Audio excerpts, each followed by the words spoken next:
Hello and welcome. My name is Aisha Haynes, and I will be the host and moderator for this ADEAL conference session. If possible, please turn on your camera so that the presenter can see you. Please make sure that your mic is muted to minimize background noise. If you'd like to offer non-verbal feedback, for example, thumbs up, clapping, or the heart, you can use the Zoom reactions. There will be time at the end of the session for question and answer. Please note that by entering this ADEAL session, you acknowledge that you are aware that this session will be recorded and may be posted online with ADEAL content. This session will utilize the Zoom transcription function, which produces subtitles at the bottom of your screen. Please note that the accuracy of the transcription is contingent upon a variety of factors, including background noise and the clarity and volume of the speaker's voice. So thank you all for joining us for It's About All of Me, a model for holistic instructional design. Please welcome Timothy Stafford. Hello, thanks for having me today. I appreciate being here. I am currently located in about 45 miles northwest of Central Florida, of Orlando. And so I'm glad to be with everybody today. I know people are coming from all over, and it's an honor for me to be here at the conference today. Today, I want to talk a little bit about a model for holistic instructional design that we've been developing at St.Thomas University for some time. I serve there as the Director of Instructional Design and Online Learning. I'm sorry, the Director of Instructional Design and Online Instruction for the university, as well as the Program Director for the Masters of Science in Instructional Design and Technology. And so we're constantly looking at where we can find opportunities to represent not only the different stakeholders at the university and how they play a part in the overall instructional design process, but also how we can best represent the student from a holistic standpoint. And for us, being at St. Thomas University, being a Catholic organization, some of that is reflected in things that are doctrinal to us, like formation, vocational formation, some other things. But still, at the same time, I think it gives us some conversations that we can begin to have with ourselves and with our teams to try to understand that this is not a digital person who's entering this digital space. This is a real person. It's a whole person, and we need to understand how even our work as instructional designers can reflect the whole person. And so, so here's just some goals for this session. Is I really kind of try to help you understand how you can plan and demonstrate a holistic approach to instructional design by looking at some things in a different way, taking some of the things that are important from the different stakeholders, applying them to the whole person, and then backing that out to see, how instructional design can impact that and be impacted by it, and then how we can continue to build strong courses that allow for application to the whole person, and so that it becomes valuable to the students. Now, for us, for many of you who may be in this world of higher education, you may reflect the same thing that we do, which is our average student in our graduate school program is probably 36, maybe 32 to 36. Almost all of them have their professionals. They work jobs, they have careers, they have families, they're doing soccer practice. They're doing all the different things that you would think of as a professional learner at the graduate level. So when we start talking about the whole person, we really are talking about value, student value. How does this course that we're creating, how does this program that we're creating bring value? So we'll talk a little bit about that. And then how to build thought leadership through reflective and vocative formational opportunity for students within coursework. Of course, there's been a lot of research that's been done on reflective work, professional reflective work. But I think to even go past that and say, how do we begin to impact the student from a being level it's a very important piece that I think sometimes we miss in the haste of trying to get something online. And so those are just kind of some of the goals that I have for today. Just a little bit of information about myself. I think probably the most important thing, not only that I'm a lover of jazz and Mexican food, which would be very important, but all of my graduate work has all been done in online experiences. So I have both an MS and a PhD that I got from Capella, and I did it all completely online. So I come from experiencing what it's like to be an online student in the early days when we weren't completely sure, I don't think, exactly what we were doing. And I certainly wasn't aware of what it could be like to be a student in a completely asynchronous environment. And so I bring that kind of to the table as a person that's gone through it, and then a person who is leading a number of students through the same asynchronous environment. And so it's just become more and more apparent to me that we really have to look at this in a completely different way.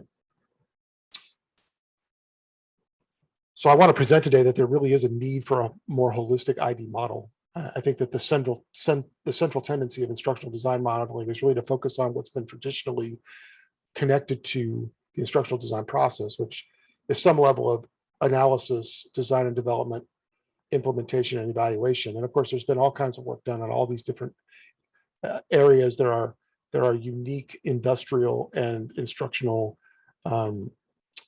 people and places and groups and industries that have done nothing but study things like evaluation or analysis or design and development. So, you know, as an instructional designer, of course, we're always looking at these things, and they become our central tendency. But I think if you do instructional design for very long, it becomes pretty apparent pretty quickly that there's so much more to what learning is going on, especially when you get into if you really do get into the evaluation models and you start looking at and asking and interviewing actual people who go through these courses, you find out that while there's just so much more going on to these processes, there's so many more stories that could be told. There's so much more reflection that could be happening, because the reality is, like I said in the beginning, is that these aren't digital people. They're real people. They're just going through a digital experience. And so, you know, in order for us to understand that, I think it can be we can almost become pedestrian with this idea that, you know, we're going to do this needs analysis, and then we're going to do this development, and we're going to do this design, and then we're going to look at an evaluation cycle, and people are going to check things off, and it's just going to kind of go into a spreadsheet somewhere. I think once we can get through that kind of cold pedestrian kind of thinking, we can start to say, yeah, but what are the people's stories, or what's their real background? If I'm going to do analysis, what's their real background? I mean, how much more interesting is it to know that you know 70% of my students are you know, are educators versus learning and development folks? Or what does it mean when I start looking at these are all people that come from a certain belief tradition, or there's a multicultural belief traditions? Well, how does that impact what we're doing as a university creating courses? Or so there's just so much more. It's such a wide, much more. It's much deeper and wider than it could possibly be imagined through this kind of cold ADDIE process. And so, but even though this is still our central tendency, because we do have to have these things, I'm not suggesting that we would throw this out. I'm just saying that how can we build on it to become more holistic?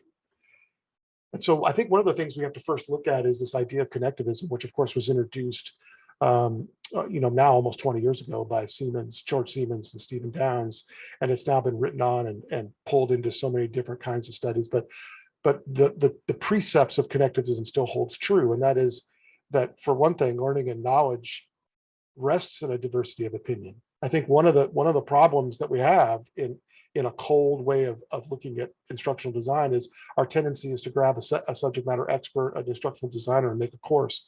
So what we've in fact done is we've actually put together you know, a fairly one-sided view of what needs to be learned in a particular subject for a particular moment in time. And yet the diversity of opinions that are out there, connectivism has shown from the very beginning that connecting people together through a diversity of opinions is what actually makes a much more formative learning and knowledge experience. And so that's important. And then of course, learning is a process of connecting, which of course, one of the problems that we have in online learning from all levels is engagement. I mean, if you are in any way in being an instructor of an online course at any level, whether it's a higher education or whether you're doing learning and development, getting students to engage is a tricky thing, because we want them to do that, and those connections end up being very popular. When a course can get them to engage, that becomes very popular to them, but it's very hard to get them to do it on their own. And so there's got to be some motivation there. And others have done some work on this, even at this conference. I've noticed that there have been some folks that have been talking about this issue. It's an issue we talk about a lot, because learning is a process of connecting. But then again, learning might reside in non-human appliances, and it can be more critical than knowing.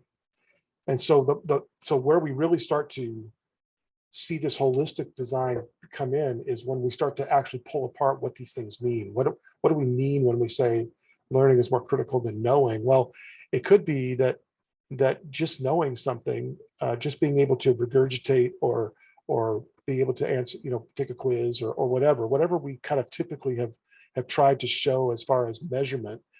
There's got to be new ways that we can start to measure what learning actually is. So a lot of us, we're using Bloom's taxonomy, and we're using a lot of different things to try to come up with these ideas. But I think from a holistic standpoint, measuring the value to a student, measuring the value of an industry, measuring things like marketability, there may be some measuring pieces that are going to be more important to us from a holistic standpoint. And then as we build courses, being able to understand how that fits into this more holistic kind of fabric of understanding how a course impacts a student. That's where I think learning can be more critical than knowing. And then of course, where non-human appliances come from is sometimes it really comes from down to experiential things. If an accountant is really going to be, if a spreadsheet is really useful to an accountant, then having an accountant experience what it's like to do certain accounting principles within a spreadsheet is going to be an important piece. We're going to have to go for what may be considered a non-human appliance then to say, look, we've got to understand what are the tools that they're going to need. I mean, it's like my father is a master mechanic. So I grew up with grease and oil and running through my veins, and he always says it best. He says, you can tighten just about any screw with a spoon, but it's not the best tool. And so that's kind of the idea, right? Is can we, from a holistic standpoint, we talk about holistics, what is it that's going to be really important? What tools are going to be really important? And there are nuanced tools that maybe they're going to need to learn along the way, but what are the big, obviously screwdrivers and wrenches are every mechanic uses. So we have to learn how to use the right tools for the right things. And so that's where this new non-human appliance comes in from this perspective. And of course, the other perspective here is, got a little carried away, is that we've got to nurture and maintain connections. I have found, one of the things I have found in being a virtual instructor, as well as an instructional designer, is my students keep coming back to me well after they're gone. If I've made a connection with them, if I've gone out of my way to holistically connect to them, in whatever way that is, it's amazing how they'll constantly come back to find out more. They'll pick your brain. They always say the same thing. They say, I'd like to call and pick your brain about my career choices. I'd like to call. What they're actually saying is, I need for this connection to be nurtured and maintained so that I have continual learning going on. That what you taught me for that 8 weeks that we were in course, or some of you it's 4 and some it's 6. I teach for different places, and sometimes they get kind of crazy with the schedules, right? But the idea is, can I make a real connection with enough of these students that they'll call on me later and we can have more conversations later? Can I extend it past the 8-week deadline? And so that's really important. And the ability to see those connections, for the students to be able to see connections between fields and ideas and concepts. These are the core skills. An educator that understands marketing is a unicorn, period. That's just the case. That's just the facts. And so what happens, so how many educational leaders do I have in courses every term who are struggling with their social media? It's all of them. I'll tell you the answer. It's all of them. It's probably 90% of them. And the reason is because we don't really teach. But how many courses do we have at St. Thomas? I'll use my own school, but how many courses do we have on St. Thomas University for educational leaders on social media strategies and marketing for 21st century schools, tuition-driven schools or non-tuition-driven schools? We have exactly 0. We have none. And so the problem is that it's really, we have to become more holistic in understanding what is it that an educational leader, as an example, what is it that an accountant in the 21st century, what is it that an artist of some sort, whatever, what is it that they're going to have to be able to understand between fields, concepts, and ideas that become core skills to them. If we're training musicians, they better know how to market themselves, but they don't take marketing courses. If you are an instructional designer, you better understand about project management. Yet no, we don't have any project management courses. What happens is we become sidelonic, right? If you're going to do project management, that's a business school thing. But if you're going to become an instructional designer, that's an educational thing. Well, so now we don't expose them to anything because they don't understand that those concepts are actually for them until they get into the world and have to do project management. And then they're struggling to try to figure out how to make that work. So decision-making then becomes a learning process as well, because now I have to understand that if I have the ability to see connections and I can keep learning going, and I can become more, I can understand that knowing is not everything, that actually learning something and practicing it and having the right tools. Once I get all these things in my pocket, now I can make real decisions. Now I can make decisions that ultimately can mean innovative ideas. And but I have to be able to have data to drive those decisions. I have to have knowledge and understanding in order to drive them. And so from a connectivist perspective, this is kind of where this idea of a holistic, more holistic model kind of rests. And so that's just kind of where it all sits. So what I'd like to do is just take a very short journey down the formation funnel. This is something that I use a lot when I talk with my students about how to understand the role, what I call the formation role, where we go from information to reformation to transformation. And it's just a very simple funnel. I just want to share it with you.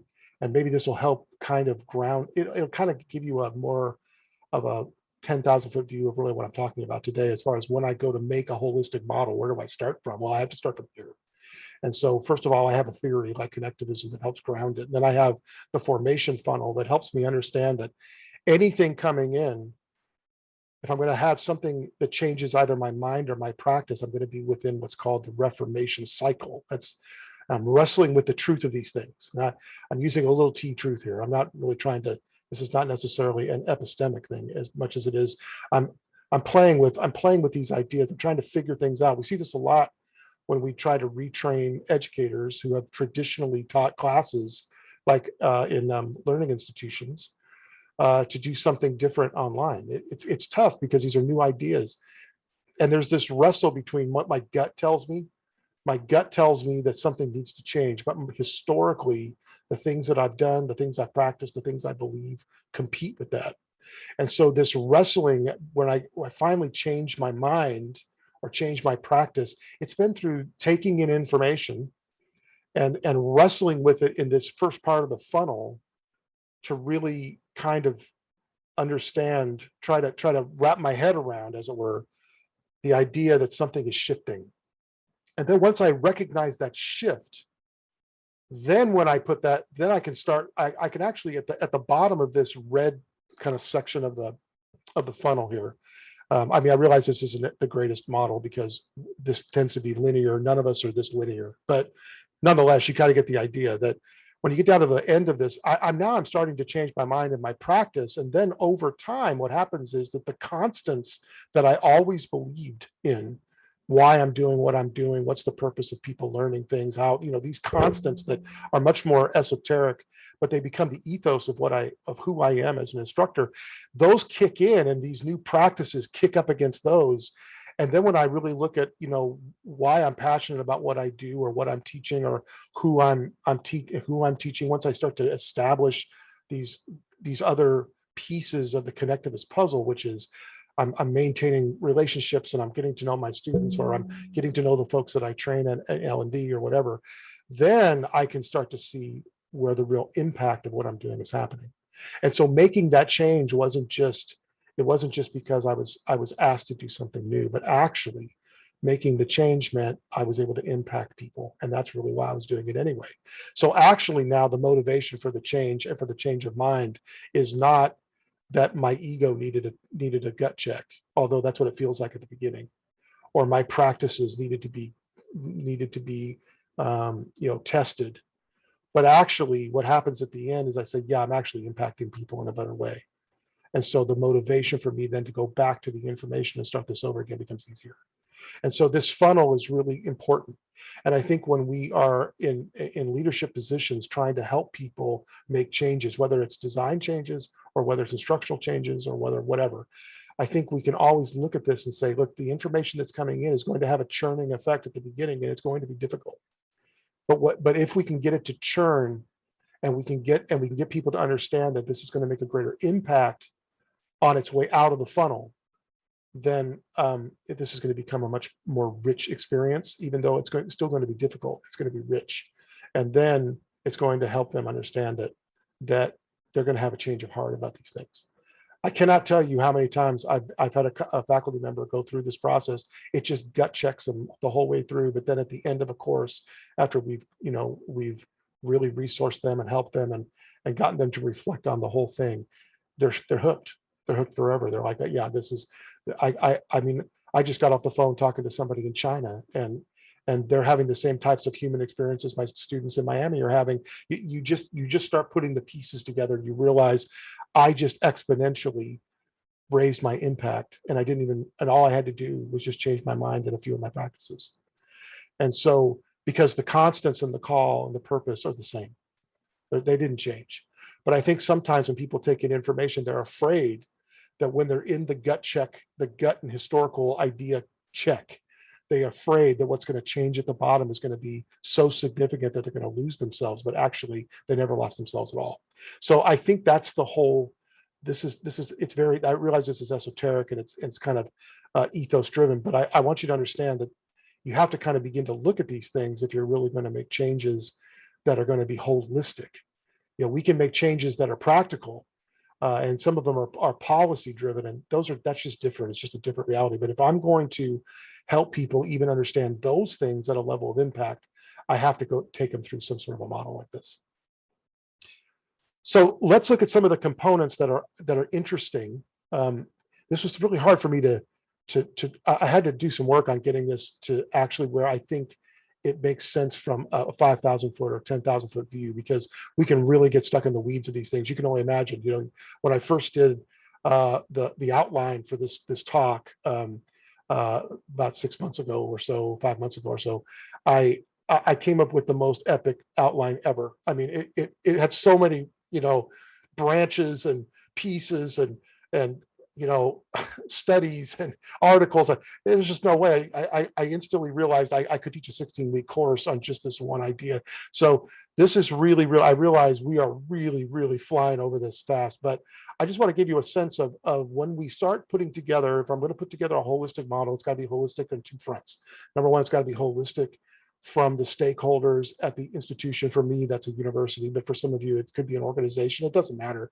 The stakeholders, the mission, those things have got to be taken into account, and we got to figure out exactly what this is going to mean. But then how does all of that, number two, translate to the student? Because the student at the end of the day doesn't really care if I can market this thing very well, as long as it makes it, they only care that they can market themselves well. Well, both have to be in place.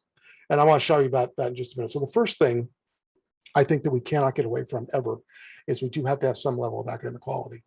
I mean, I think at some level we have to understand that learning and competence has to be in context of what the academy and the outcomes, the accreditation, the rigor.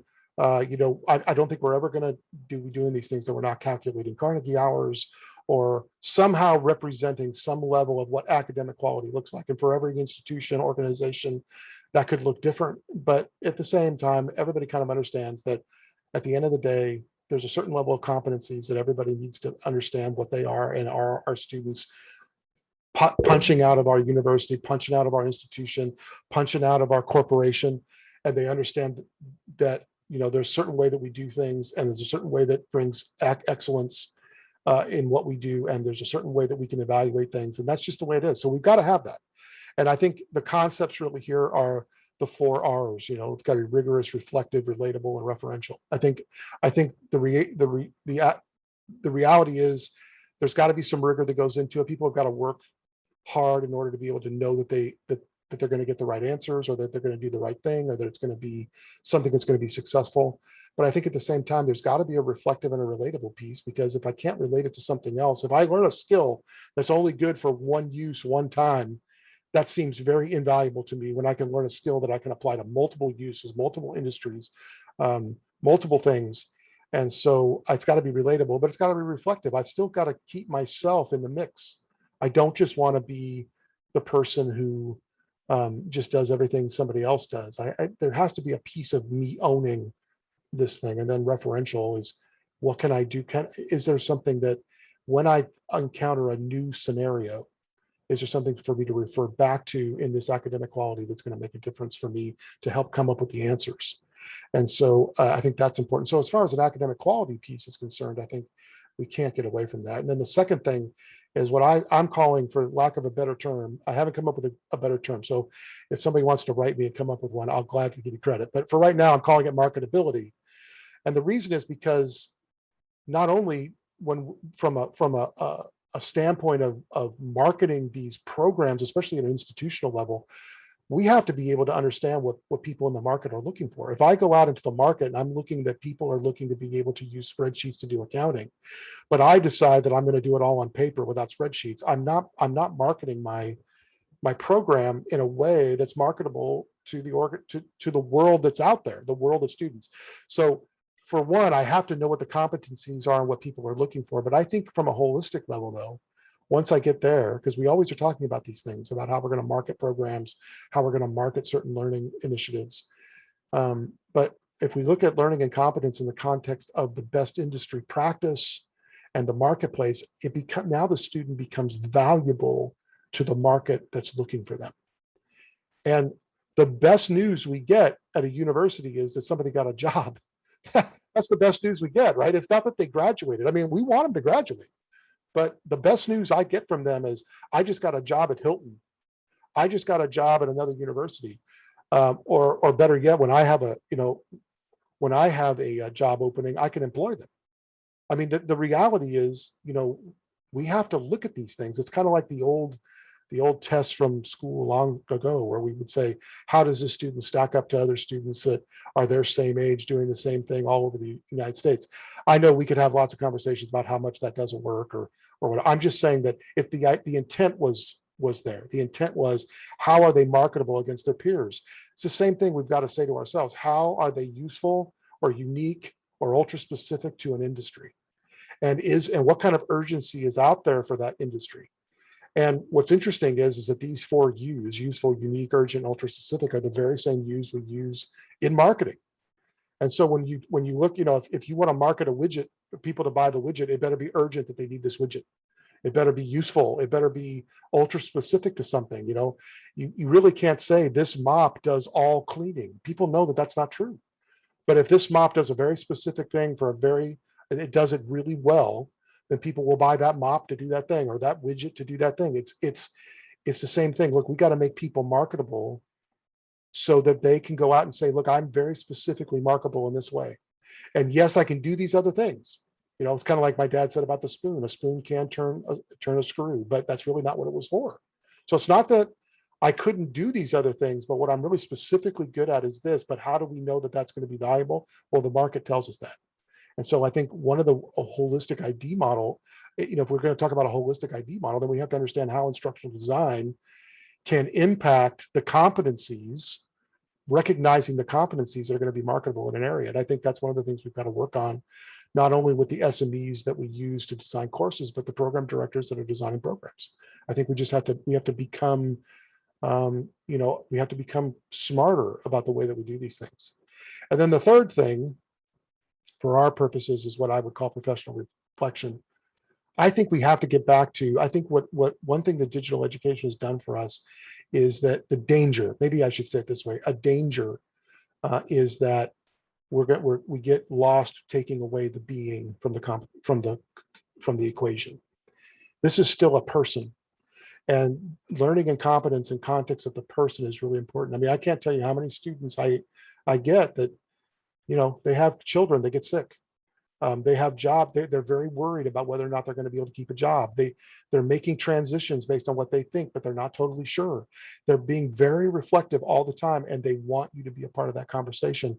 And really, they want the instructor to be that part of the conversation, but actually, whether they know it or not, they want the instructional designer to be a part of that conversation too, which is, I'm out there helping an SME design something that's going to ultimately take the person and push the being piece into the equation.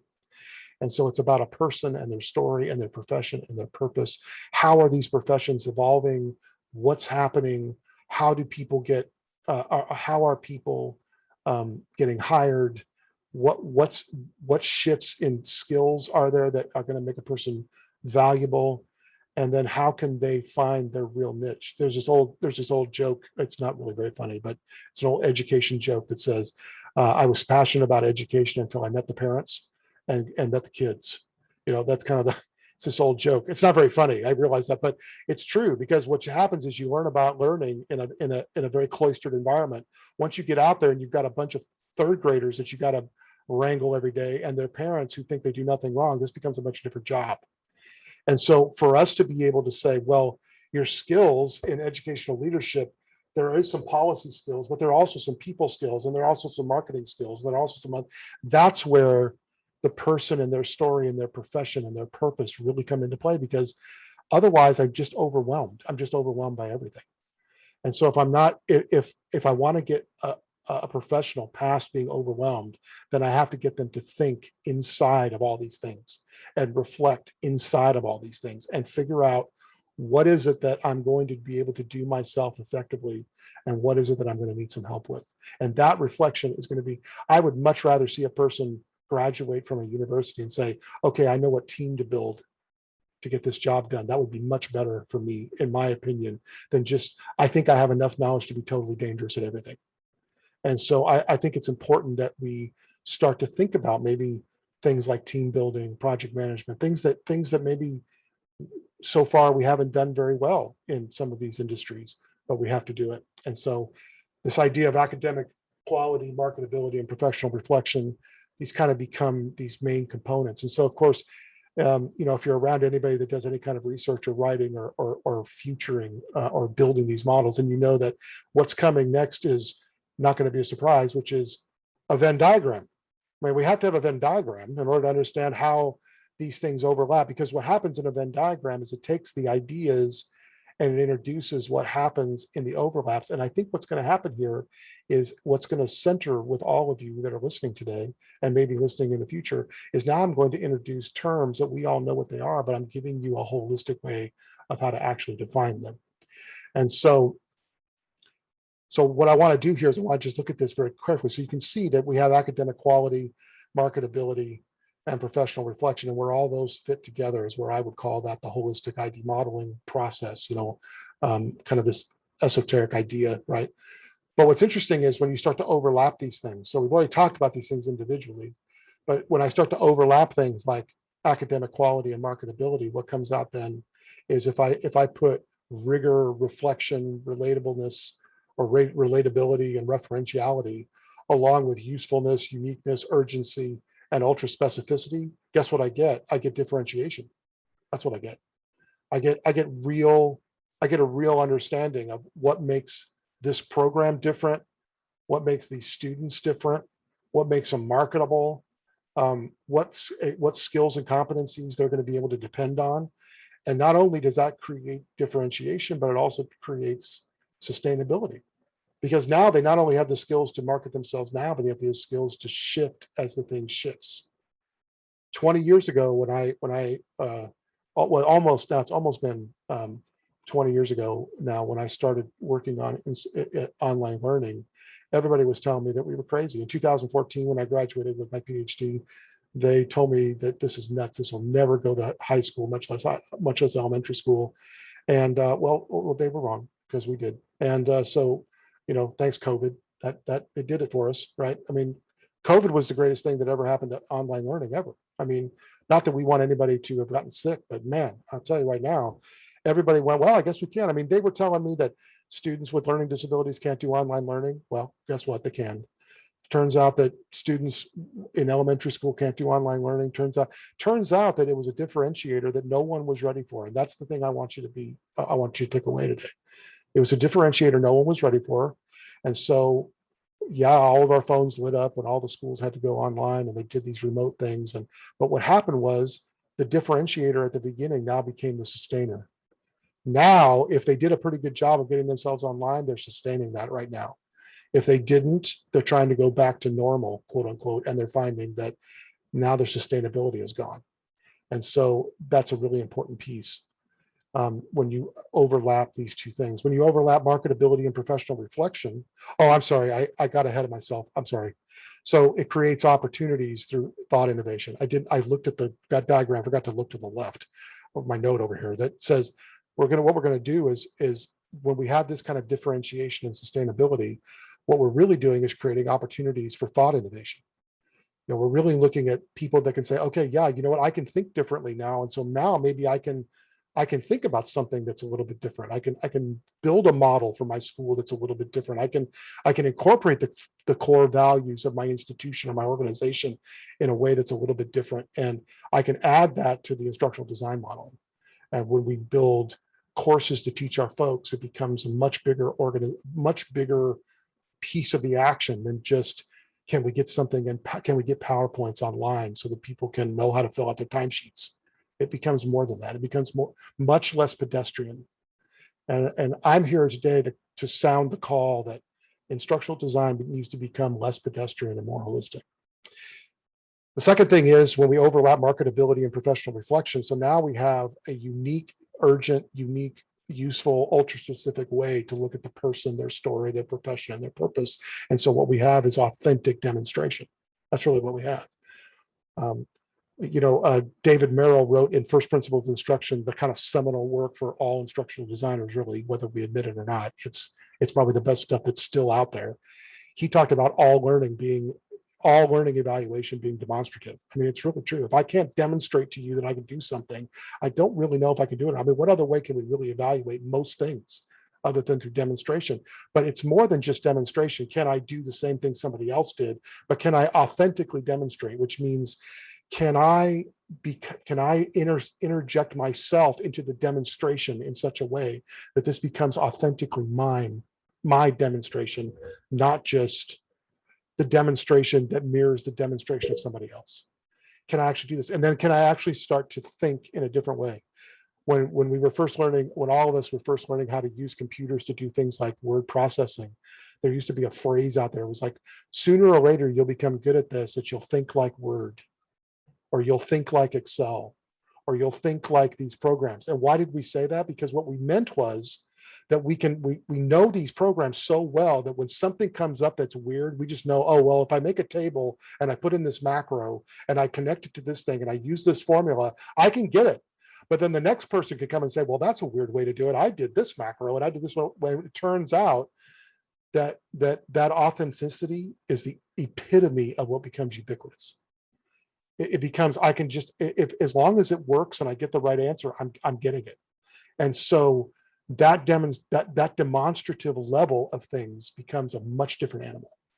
And so when we look at, I'm marketable, I have all the strengths, I have all the things that I need, but I also am uniquely myself. So now what we can do is we can introduce things like authenticity, which is really a chemistry thing. How do I best fit the ethos of the organization? Because I have all the skills, but my unique personal proposition fits me better to this position than another. And I actually know what kind of job to go look for and what kind of organization. And I can demonstrate the value of these competencies. And I understand what that is. I understand what the value is. And I understand what my value could be to this organization based on this overlap. And then the final thing is this idea of when I look at academic quality overlapping with my unique person or my unique story or my unique piece of the profession or my unique purpose of doing this, that becomes distinct. There's a distinction in that. It's funny, I teach in a lot of different places, and I have students every once in a while, probably twice a year, maybe 3 times a year, write me and say, Dr. Stafford, or Tim or whatever, they say, we really enjoyed your class, and we just believe that your tombstone is going to have a Venn diagram on it. They always give me a hard time about my diagrams, but that's just the thing. I'm just a diagrammer. I'm a modeler. That is my story. I've done that my whole life. I'm a systems thinker with a heart of a faculty member. That's how I describe myself. Now, that may not work at every institution. It may not work for every conference, right? It may not. That's why I may present a unique model for different things to 2 or 3 different conferences and only one takes me, that's okay, because that's the one that I can be valuable to.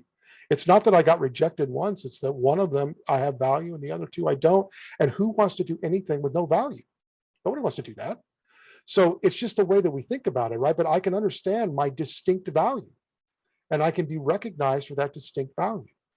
And so, that's the idea. When I overlap these academic qualities that I've worked hard to understand and the rigor of maintaining the understanding of competencies, and I can demonstrate those things, but then at the same time, I very much have an understanding of what I'm good at and what I'm not, and where I have value and where I don't, I become distinct.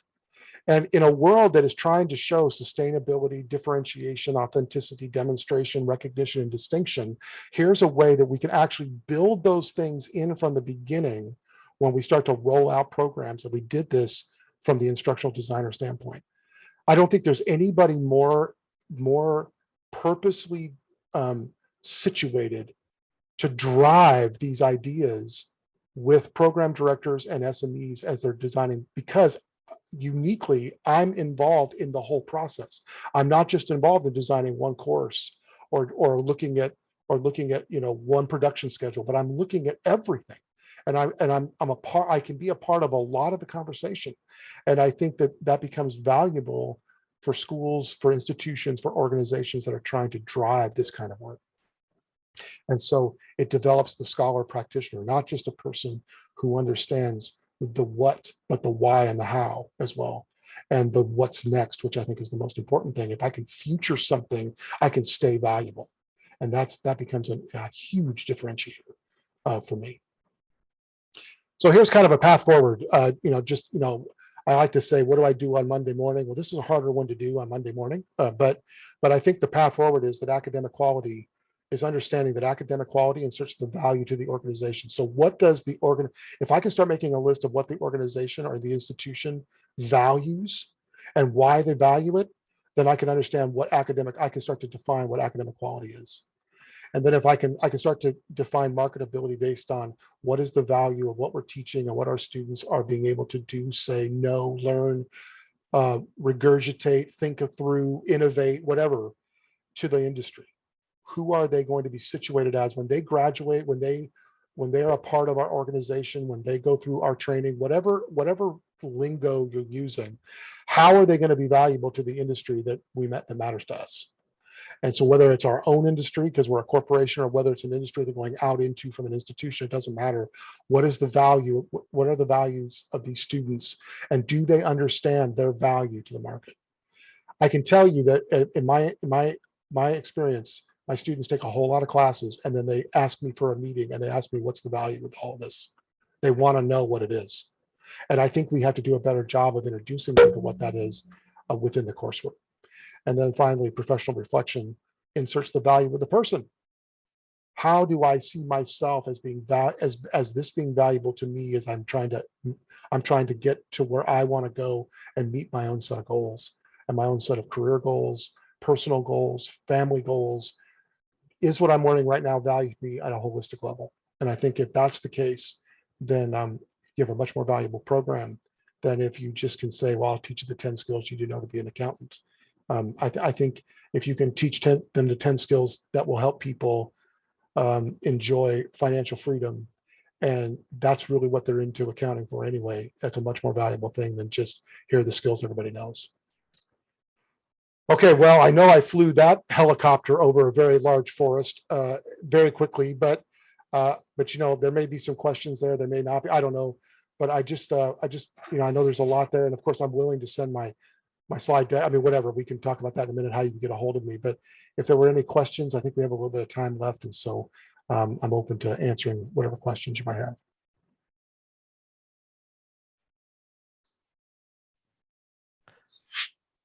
More of a comment than a question. I gotta admittedly skedaddle pretty soon, but as a musician, I loved your comment about just music school and the things that would really be helpful to cover that aren't. Figured bass is all well and good and stuff, but doesn't pay my mortgage. It's true.